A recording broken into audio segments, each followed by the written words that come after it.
Tayvan prezidenti Tsai Ing-wen Xitoyning kunsiri kuchayotgan besimini tanqid qilib, biz hozirgi holatning tek taraflik holda o'zgarishining oldini olish uchun butun kuchimiz bilan tirishimiz dedi. Tsai Ing-wenning Xitoy Jumhuriyati qurilganligining 110 yilligida qilgan bu so'zi Xi Jinpingning so'zlariga berilgan inkos deb qaraldi. Vazifa o'tash muddati to'sh oldida turgan Germaniya bosh ministri Angela Merkel xo'shlashish ziyoratining bir qismi sifatida Isroiliyaga keldi.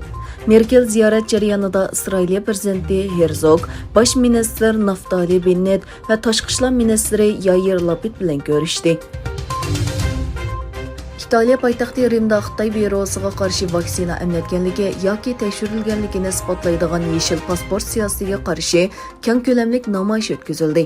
Poytaxt Rimning Popolo maydonida 10 mingdan ko'p kishining qatnashishi bilan boshlangan namoyishda qisman to'qinishlar kelib chiqdi.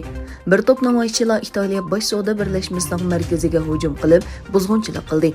Yana bir to'p kishilar bosh ministr mahkamasiga yurish qildi. Xitoy bilan Tayvan o'rtasidagi ziddiyatning kunsiri keskinlashishiga ergishib, Xitoy taratqullari Amerika va Tayvanga qarshi tahdid xarakterlik so'zlarni qilishga boshladi.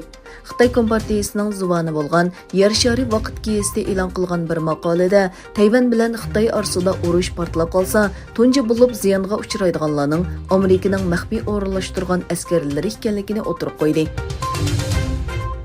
Xitoy jazo lagerining ziyonkashligiga uchirg'uvchilarning oila tavobatlaridan tarkib topgan Sharqi Turkiston jazo lageri qurbonlari munbiri Anatoliya safarining bir qismi sifatida Eski shaharga yetib kelib, Xitoyning jinoyatlarini fosh qilish tashviqot faoliyatini boshladi. Ularning faoliyatlari IXX insonparvarlik yordam fondi qatorliq ommaviy tashkilotlarning qo'llashiga erishdi. Iroqda muddatdan burun o'tkazilgan cho'ng saylam uchun ta'sis qilingan bilet sanduqlari taqilib, bilet tashlash to'nogin 18 da oxirlashdi.